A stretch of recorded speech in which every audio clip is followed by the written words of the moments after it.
science teacher.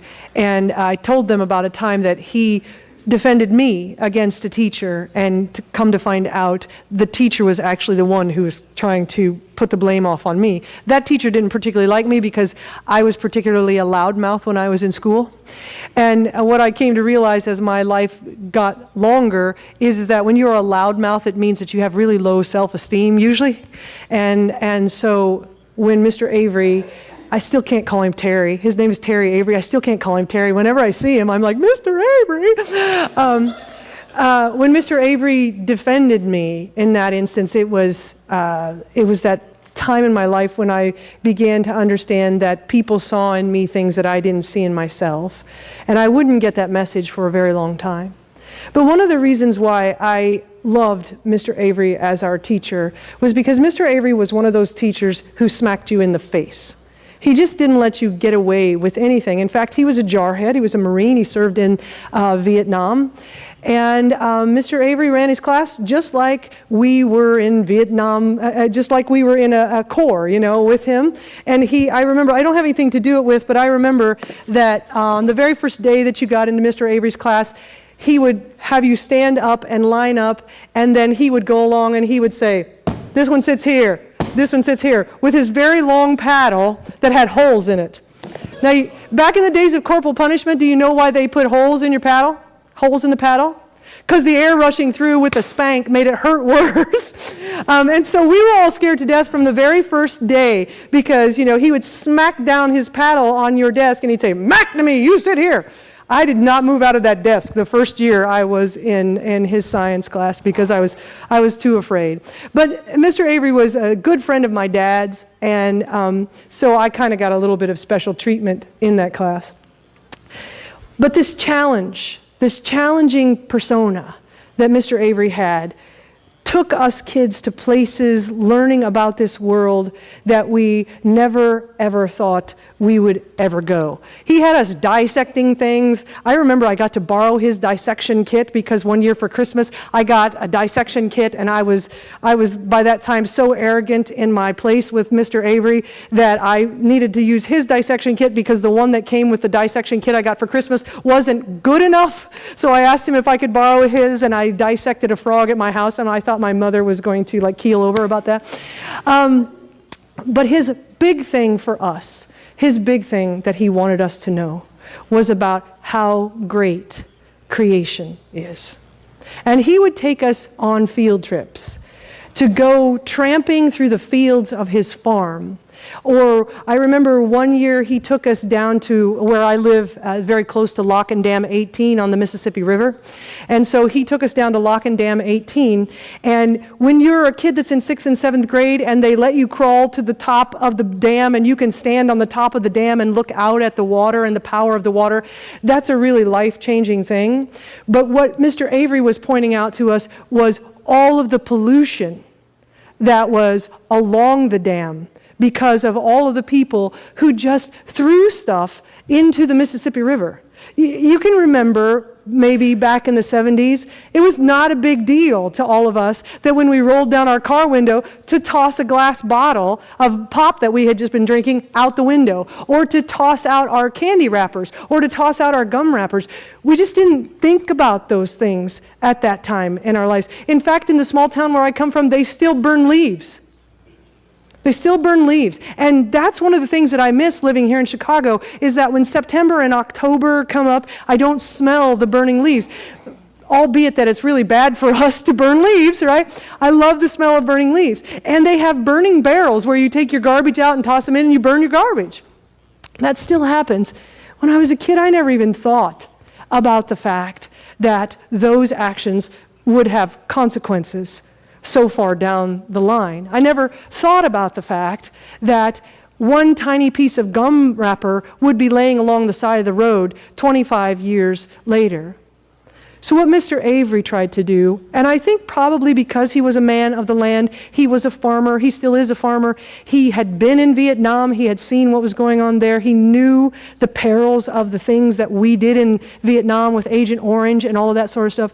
I think for him, taking these kids out into the farmland and making us crawl under barbed wire fences to get through the fields and all of that sort of stuff, taking us to the dam and showing us how the water, the Mississippi River where we all got our water, was dirty. I think he was trying to impress upon us how our actions were causing consequences that we might not recover from.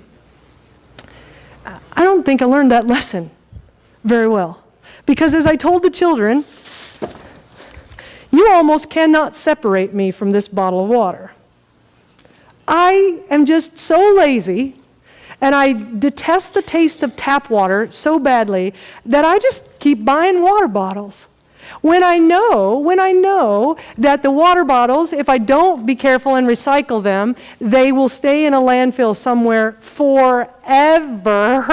They never break down.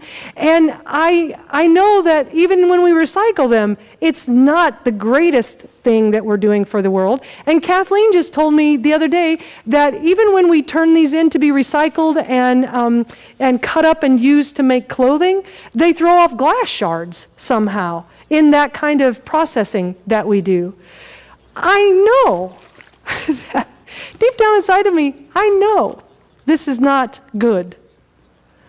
I know that when I go to the grocery store and I've got 25 canvas bags laying around my house, I know that when I go to the grocery store and it's just more convenient for me to just get these bags rather than stop what I'm doing at home and grab my canvas bags and take them with me. I know that using these kinds of bags are not good for the world, and particularly, I'm not going to say it, but the name on this bag, probably not good for the world either. But I know what I should be doing. I know what I should be doing. I just am lazy, or I am lacking in the fortitude to not need convenience. You know, scholars would tell you that the reason why we want convenience is because we believe that we have the power. That humans of God's creation are the ones who challenge God being God. When we support corporations that are damaging to the earth, when we do things like continue to buy water bottles when we know how bad they are for the earth, it's because deep down in our hearts, we think that we are God and that we know better than what God knows for this creation. You see, we're the creations of God that try to take over what God is supposed to be doing in this world. We are the creations that think we run the world. So I wanted to show you a video today that a girl has done as her world history final project. I want to show you that because she puts it in such better context than I ever could about how us as creations are the ones who are killing God's work. Steve, would you roll that video for me, please?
Let me pull it down now.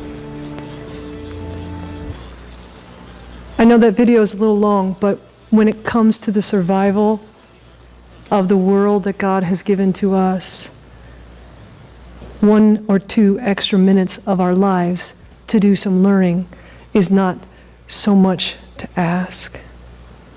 The thing that I got out of that video that keeps sticking in my mind is we need to stop. We need to stop.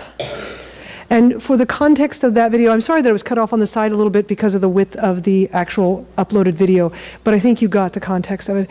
The context of that video is we need to stop doing the things that we do that are destroying the garden that God gave to us. But in the context of who we are as the people of God, we need to stop thinking we don't have to answer for trying to be God in this world. I entitled my sermon, "The Dark Side of Autonomy." Because you see, as humans, we have autonomy. God has given us that so that we might be able to go out and make choices in this world rather than being automatons that don't have any kind of thinking process. But when autonomy comes, there is always, always a dark side to autonomy. Because as humans, we walk that really fine line between choosing good and choosing evil. And I'm going to tell you that my inability to stop buying these smart water bottles is a choice for evil. Because I'm not thinking about anything other than myself. I'm thinking only about me and what I want and my convenience and how I want it to be easy in my life. I'm not thinking about the fact that somewhere down the line, this might cause God's species to start dying. I'm thinking only about myself. You see, that's the dark side of having the ability to make choice. That can be changed. We can change that if we truly, truly want to. We can change how we participate as one of God's creations. We can remember that God is God and we are the creation, right? We can remember that God is God and we are the creation, meaning that we are not nearly up here yet to be able to make decisions that harm God's other creations. We're not on the par with God. We are part of God, but we are not on the par with God in the idea of the ability for creation to survive. And yet, there are people who are experts in this field, and by no means am I an expert in this field. There are people in this who are experts in this field who say that just stopping buying water bottles is not enough, that you have to make the commitment to never buy another plastic thing, because plastic will not ever go away. There are this article that I read. I want to read you some of the things that the gentleman said. If we were really honestly committed to saving the planet, that simply putting this in a recycling bin is not enough. Simply using the bags that we use to go to the grocery store is not enough. We have to make the commitments to get off the computer, because every minute that we're on the computer puts 1.2 grams of carbon dioxide in the air. And that, on average, humanity uses 35 billion minutes of computer time per month, which means that throughout the year, 500,000 metric tons of carbon dioxide go into the atmosphere. Now, we all know that carbon dioxide in the atmosphere is causing problems with the atmosphere, and that's why we are getting warmer all the time.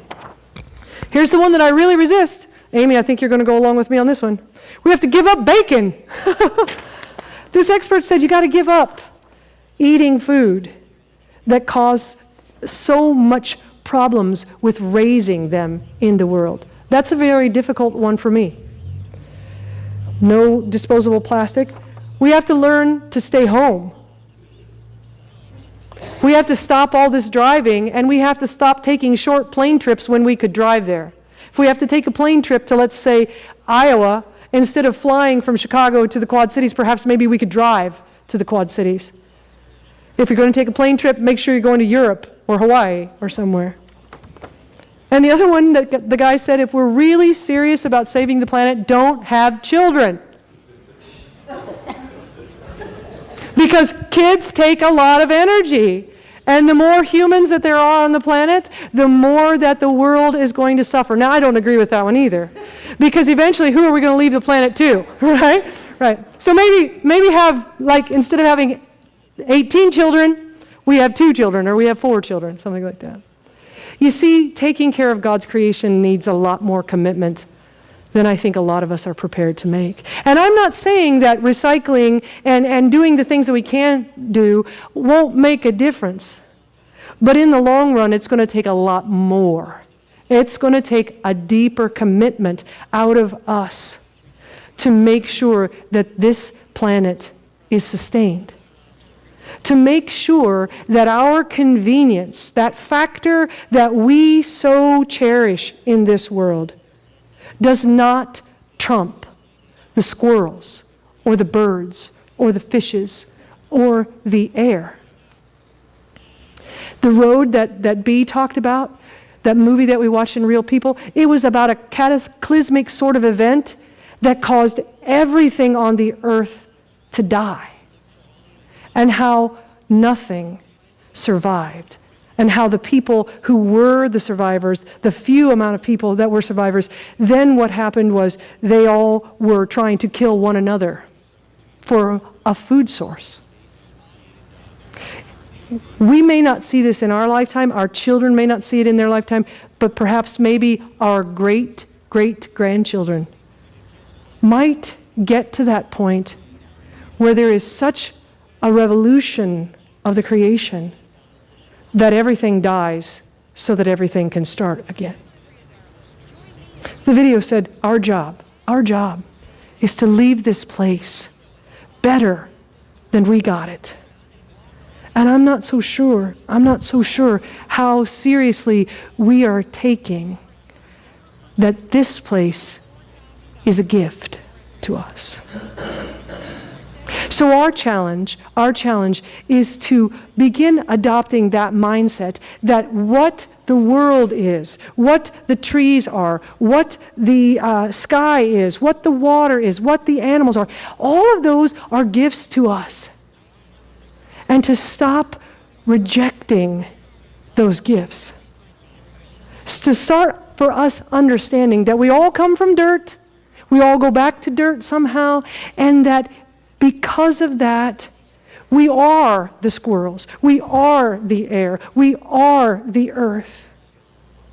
Perhaps maybe what we need to do is we need to adopt a little bit more of the sensibilities that our Native American sisters and brothers had, that we white European imperialists tried to stamp out of them. Perhaps we need to begin to understand that when we cut the tree down, we're cutting down a portion of God. When we kill the animal for sport and have the opportunity to put it on the computer so everybody can see it and spend all the CO2, we are killing a portion of God simply for our own desires. Our challenge is to leave here and understand, start incorporating into our lives this mindset that whenever we harm one creation, we're harming all of creation. Because eventually the chickens are going to come home to roost and they're going to end up on us. This summer, when there's record-breaking temperatures, when we complain, we have to say, what did I do to help in this mess of such heat that's taking over the world? Do you all know why Katrina was such a bad hurricane? Because when Katrina hit, the atmospheric temperatures were so high, the only way that the earth could help itself was to create a hurricane, to break the intensity of that heat. Perhaps that's our lesson. Before the world will end, we will end. Because what God created first, perhaps, is what's supposed to survive. And if we want to avoid that, perhaps maybe then we need to get on the plan with God about helping and saving all of the gifts that we have been given. So I don't want you all to go away from here and think, wow, Pastor Jan is really shaming us into being recyclers.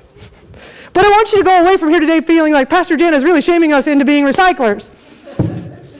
Because I can tell you that we have recycling bins in this church that aren't even ever used. We have blue recycling bins in this church, and we still have the habit of throwing paper in the trash can, throwing bottles in the trash can, throwing aluminum cans in the trash can. Perhaps it's if we just start here and become more diligent about the choices that we make, we'll start really making a difference. Amen.